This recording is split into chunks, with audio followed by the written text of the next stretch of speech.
하나님 말씀과 믿음 안에 승리하는 복된 하루가 되시기를 간절히 축원을 드립니다.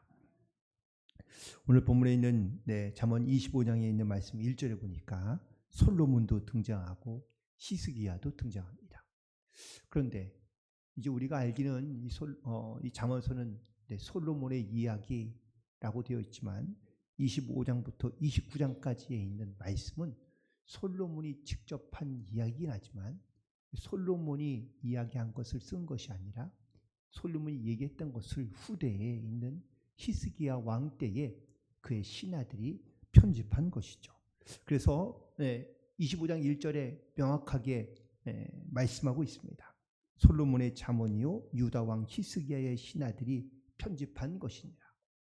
그렇다면 오늘 이 솔로몬과 히스기야는 약 한 270년 정도의 시간차가 있습니다. 중요한 건 이겁니다.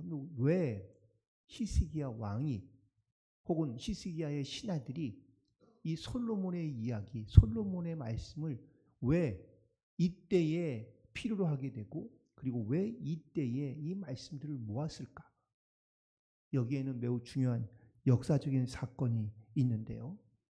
그것은 바로 히스기야가 바로 그 아시리아의 전투에 임하고 있고 또한 이 사내립과의 전쟁을 앞두고 있는 또한 그 전쟁 가운데 있는 히스기야가 이 힘이 너무 강하고 군대도 강한 이 아수르를 어떻게든지 싸워 이겨보려 하지만 자기의 힘으로는 자기의 능으로는 혹은 자기의 지혜로는 이 전쟁에서 싸움에 이길 수가 없기 때문인 것이죠. 그래서 히스기야는 결단한 겁니다. 전쟁을 앞두고 히스기야는 하나님께 매달려 기도하기 시작합니다. 그리고 또한 자기의 지혜, 자기의 방법을 구하지 않고 하나님께 방법을 구하고 지혜를 구하는데 그 방법을 바로 역사적으로 가장 지혜로운 왕이었던 솔로몬에게서 그 지혜를 얻고자 한 것이죠. 그래서 솔로몬이 했던 말씀 혹은 또 솔로몬이 했던 이야기들을 모아서 그래서 이 말씀들을 모집하고 편집하게 되었고 오늘 본문에 있는 우리 25장부터 있는 이 말씀이 바로 솔로몬의 이야기를 편집한 바로 히스기야 때의 이야기라는 것을 알고 우리가 이 말씀을 묵상하면 그러면 훨씬 더 이 말씀이 우리에게 깊게 다가오게 될 것입니다. 그런데 가장 먼저 쓰고 있는 말씀은 이전에 있는 말씀을 보니까 이를 숨기는 것은 하나님의 영화요 이를 살피는 것은 왕의 영화다라고 말하고 있습니다. 잠언서에 보면 성경 말씀에 보면 또한 이제 재미있는 표현들이 종종 등장하는데 여기도 이를 숨기는 것이 하나님의 영화 혹은 하나님의 영광이다라고 이렇게 말을 시작하고 있습니다. 우리가 인생을 살아가면서 인생의 모든 것을 우리가 다 아는 것처럼 그렇게 살아가지만 사실 우리는 내 인생에 우리가 모든 것을 다 알지 못하며 살아가는 경우가 많습니다. 다시 말하면 하나님의 창조의 섭리 그리고 하나님의 은혜 우리가 세상을 살아가지만 이 모든 것을 우리 모든 인간이 다 알 수 없다라는 사실이죠. 하나님께서는 숨겨진 비밀이 있고 신비의 영역들이 있는데 그 비밀과 신비의 영역도 우리가 알면 알수록 우리가 이것이 하나님의 살아계신 증거인구라는 것을 깨닫게 될 때 우리가 더욱더 하나님의 영광을 나타내며 나아갈 수 있는 줄로 믿습니다. 그런데 사람은 자꾸 뭔가를 아는 척하고 혹은 자기가 무언가를 마치 된 것처럼 이렇게 자기 스스로 깨우친 것, 자기가 알게 된 것을 최고로 알고 어리석게 미련하게 살아가는 경우들이 많다라는 것입니다. 또한 이 말의 뜻은 하나님께서는 우리가 알 수 없는 다양한 우리가 헤아릴 수 없는 방법으로 당신의 뜻을 이루어 가신다라는 그런 말씀이기도 합니다. 우리가 하나님의 일을 다 이해할 수 있다면 하나님은 더 이상 하나님이 아닐 수 있습니다. 그래서 사도 바울은 로마서 11장 33절에서 이렇게 고백합니다. 깊도다. 하나님의 지혜와 지식이요 지식의 풍성함이요 그의 판단은 헤아리지 못할 것이며 그의 길은 찾지 못할 것이다 라고 고백하고 있습니다. 바울이 고백한 것처럼 하나님의 깊은 것을 우리가 헤아릴 수 없다라는 고백입니다. 솔로몬도 자기의 지혜를 가지고 하나님이 행하신 일들을 하나님께 감추어 주신 일들이 무엇인지를 그들이 알려 하지만 그도 역시 알 수 없었다라는 고백이고요.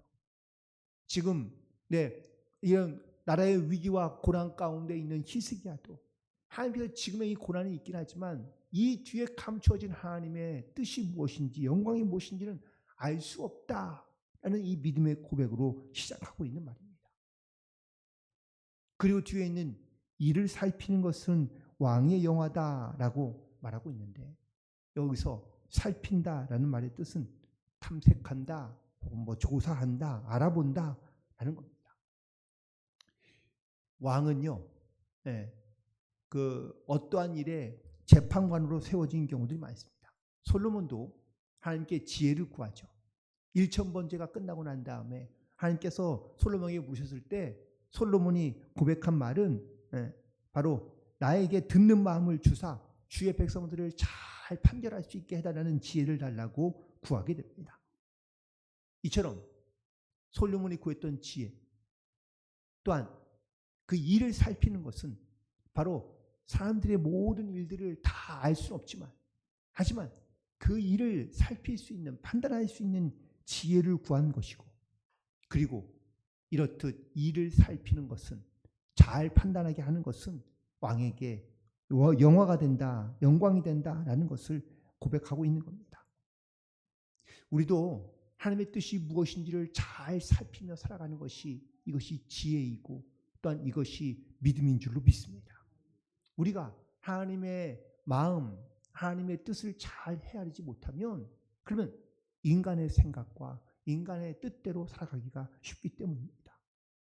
따라서 우리는 항상 하나님의 뜻이 어디에 있는지 우리가 다 알 수는 없지만 우리가 하나님의 뜻을 살피고 하나님의 뜻을 따라 우리가 깨닫고 그 지혜를 가지고 믿음을 가지고 순종하며 나아갈 때 하나님께는 영광이고 또한 우리에게도 역시 주님께서 약속하신 놀라운 주님의 은혜를 고백하며 살아갈 수 있는 그런 복된 성도들이 되기를 간절히 소망합니다.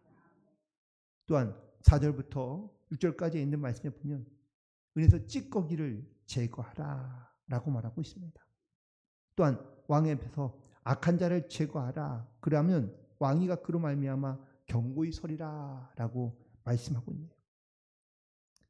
우리가 탕광이나 아니면 은을 채굴할 때 이렇게 땅을 파거나 아니면 그 탕광에서 은을 채취할 때 은만 아주 정결한 은만 나오는 것이 아닙니다.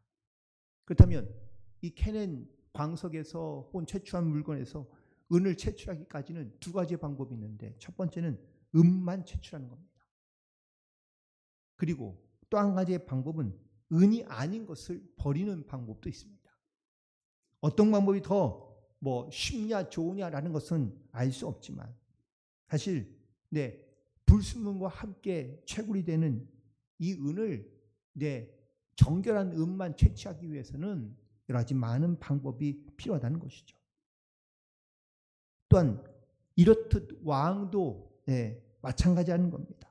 자신의 왕위를 경고하기 위해서는 두 가지의 방법이 있는데 첫 번째 방법은 자기를 잘 도울 수 있는 충신을 잘 세우는 것이고 두 번째는 바로 악한 자를 제거하는 겁니다.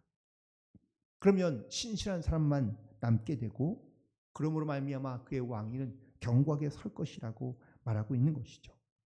히스기야는 지금 나라의 위기 앞에서 어쩌면 물론 나라의 위기도 이 위기를 극복하기 위한 정말 충성된 마음을 가지고 진실한 마음을 가지고 자기에게 말을 하거나 행하는 사람도 있지만 또 한편으로는 반대로 그 어려운 상황 속에서도 남을 시기하거나 비난하거나 아니면 스스로 잘난 척하며 오히려 하나님의 뜻을 거스르는 사람들이 분명히 있다는 것이죠. 자존감이 높은 건 좋지만 자존감이 높아지면 교만해지는 것과 비슷한 겁니다.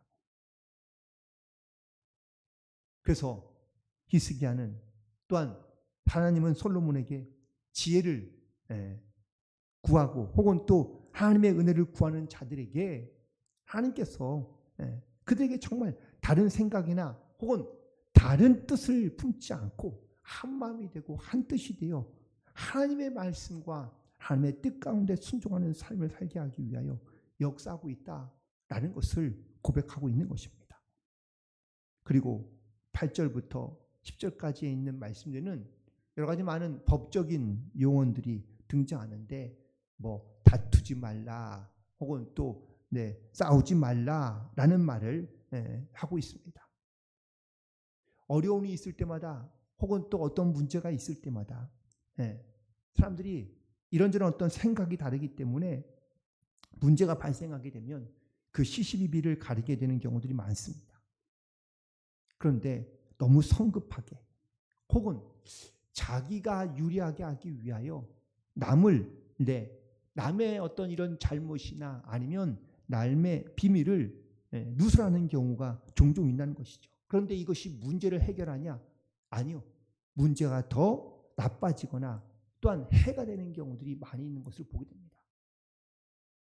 우리가 이제 감정에 결국은 상하게 되면 그 감정에 대한 부분들이 그 문제보다 훨씬 더 크게 혹은 또 강하게 역사할 때가 있기 때문입니다. 부부싸움 할 때도 여러분들 그렇지 않나요? 사실 문제는 사소한 건데 아무것도 아닌 건데 근데 이 문제를 가지고 싸우다가 이제 갑자기 감정적인 어떤 부분으로 번지게 되면 그러면 걷잡을 수 없이 그 문제가 커지는 것을 보게 됩니다. 교회 안에서도 마찬가지입니다. 어떤 갈등과 문제가 있을 때 그 주어진 문제만 가지고 말하면 좋은데 그렇지 않는 거죠. 그 사람의 어떤 감추어진 문제나 아니면 또 잘못된 일까지도 퍼뜨리게 되면서 그러면서 문제가 엉뚱한 방향으로 흐르는 경우가 많다는 겁니다.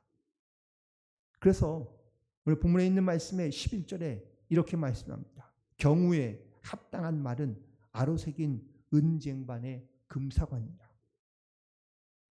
여기서 경우에 합당한 말은 어떤 말일까요? 필요할 때 필요한 말, 중요한 말, 사람에게 유익을 주는 말, 또한 다툼과 오해를 풀어줄 수 있는 말, 온유한 말,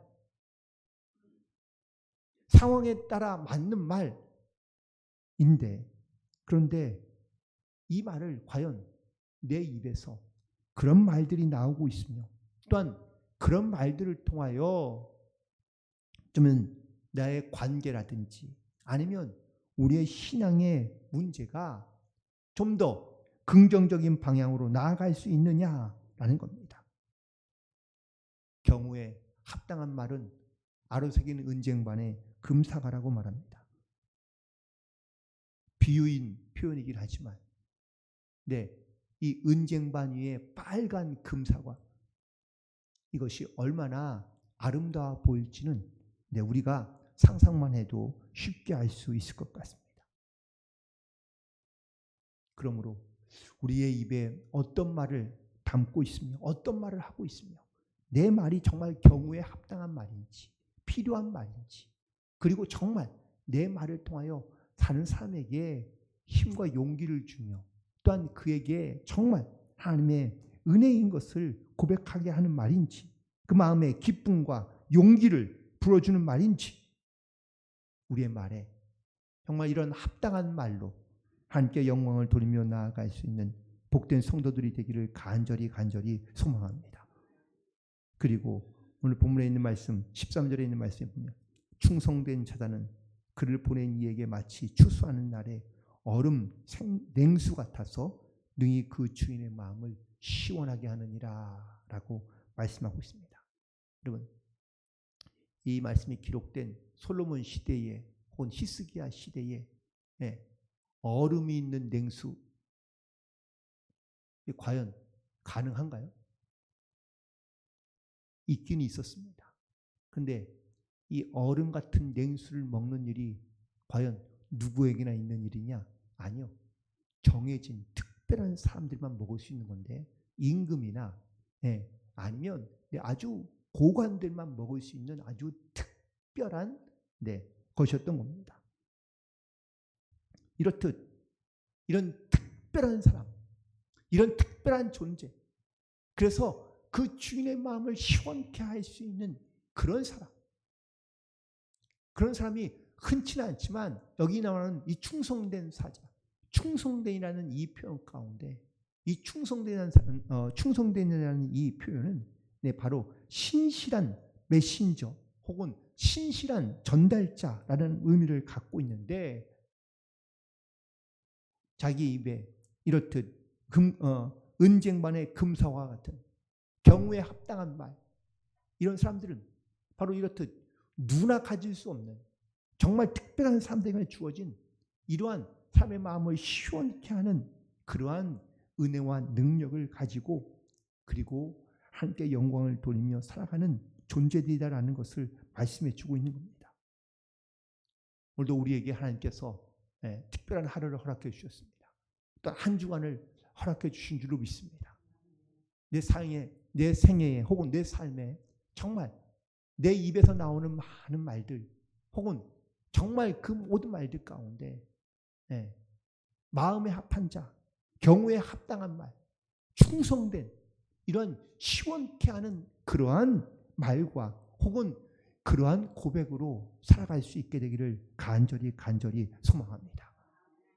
우리가 사람의 마음을 시원케 하는 것도 물론 필요하겠지만 더불어 하나님의 마음을 시원케 할 수 있는 그러한 충성된 자로서 주님 앞에 귀하게 쓰임받고, 그리고 하나님께 온전한 영광을 돌리며, 우리가 보이는 것만이 또한 보여지는 것만이 하나님의 영광의 세계가 아니라 보이지 않는 하나님의 크신 하나님의 세계와 역사가 있고 은혜가 있다는 것을 반드시 기억하고 하나님의 뜻을 따라 분별하며 순종하며 기쁨으로 감사함으로 순종으로 하나님께 쓰임받는 복된 하루, 복된 성도들이 되기를 간절히 축원을 드립니다. 기도하시겠습니다.